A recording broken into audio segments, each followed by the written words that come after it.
Hello everybody, Functional Programming Tutor here, and today we are going to talk about lists. Now, there is a lot of information to go over for lists, so this will probably be broken down into a few different videos. For now, we're just going to talk about some of the high points about lists, and then I will propose a problem to you that will use some of the stuff that we talked about today and some of the stuff we've talked about in previous videos. So, this is the structure for a list. You use the open and closed brackets and separate all the values by commas. And then you can just assign it to a variable, the same way that you would assign anything else to a variable. You can do it with numbers. You can have a list of strings. You can also have a list of booleans, however many times you want. You can have a list of booleans. Okay. Now, whenever you print a list as is, so if we print nums or we print fruits, it's just going to show in the terminal exactly the way that you see it here. There you go. Just like that.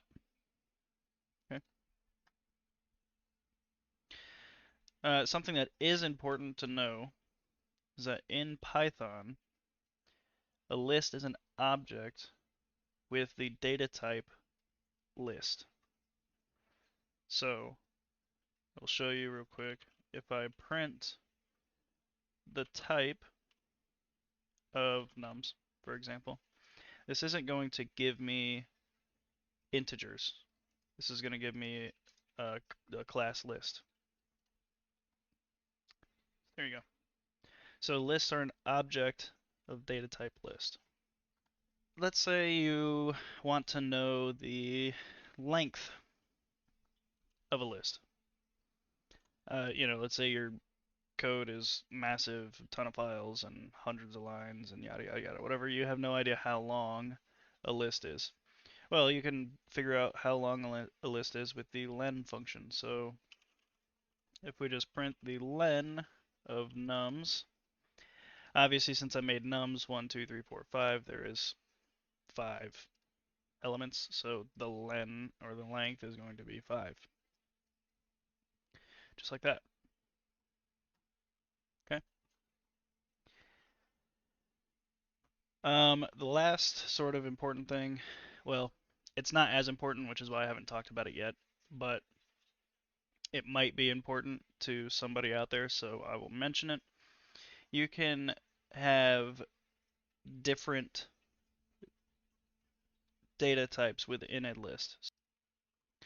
In this list, for example, we have a string followed by an integer, followed by a boolean, and then a string, and then another integer.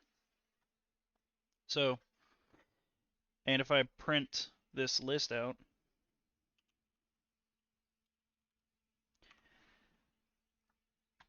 it's just going to print it out the exact same way that you see it.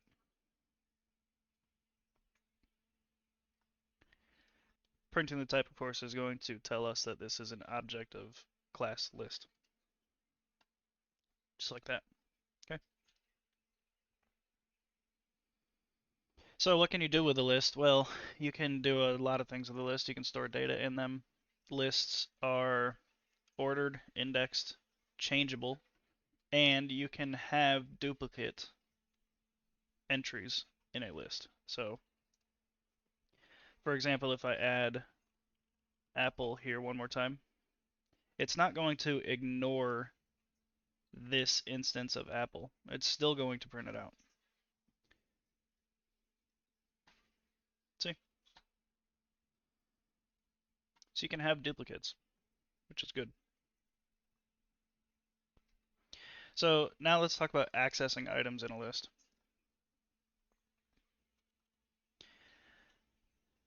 When I say accessing items, I mean getting the value of the first position, the second position, the third position, right? So getting the value, whatever exists in the fruits list, in the first position, which in this case is apple. But so if we want to print the first item in a list, we're going to take it, and in the brackets in after the name of the list, you're going to type which position you want. Lists start indexing at 0 and count up from there. So in this example right here, the positions, the indexed positions of each item in the list are as follows. This is 0, this is 1, 2, 3, and 4. Okay. So when I print for 0, it's going to tell me that that's what apple is. See?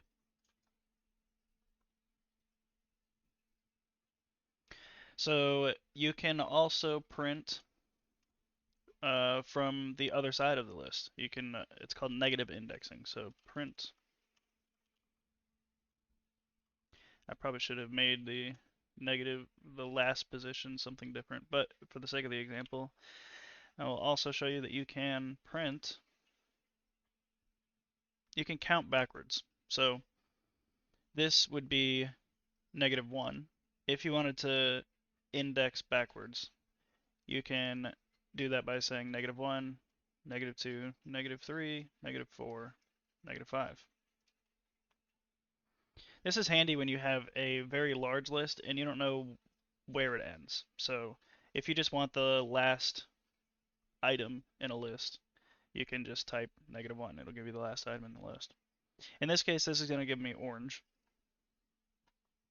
just like that, which is exactly what we wanted. Some other ways to index, you can take the range of a list. So this is going to give you, it's going to start at position 1, which is banana. It's going to give me that one. And then it's going to give me the second and third positions, indexed positions, but not the fourth. But if you were to look at this from a different perspective, consider this as 2, right? So you have 2, 3, and 4. So 2, 3, and 4. So this is going to give me berry, banana, cherry, and orange in a new list. Okay. Let's say you want everything from the start of the list until a certain index. All you need to do is leave the first number blank. So this is going to give me everything up to orange in its own separate list, just like that. Okay.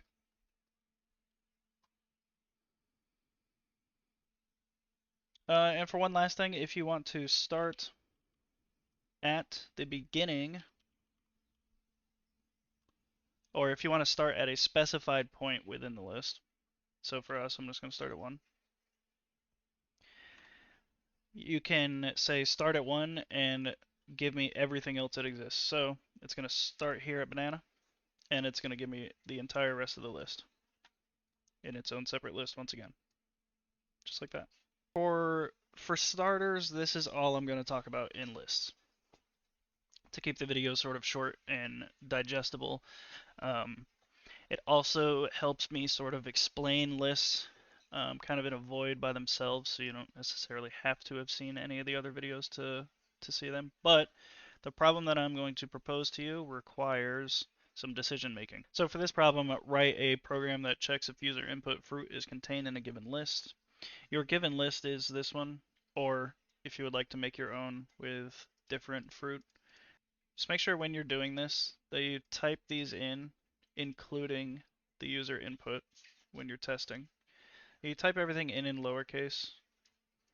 I haven't made a video on manipulating text yet, manipulating strings. So I don't want to get too complicated. If you already know how to do that stuff, then be my guest. You do you. But that's not necessarily what I'm asking for. And then I'm gonna stick with the short form for a little bit for the answer. So if you would like the answer, just check out the short and I'll give it to you. Thanks for watching the video. If you have any questions, please leave a comment. If you liked it, liked it. If you want to see more, please subscribe. I'm enjoying making these tutorials. It's kind of fun to just think of something to go over. It refreshes my brain too. There's a few times I have to look something up. I'm like, oh, actually, I don't know if that's true or not before I put it in a video. But so it's helping me. Hopefully, it's helping you. Thanks for watching.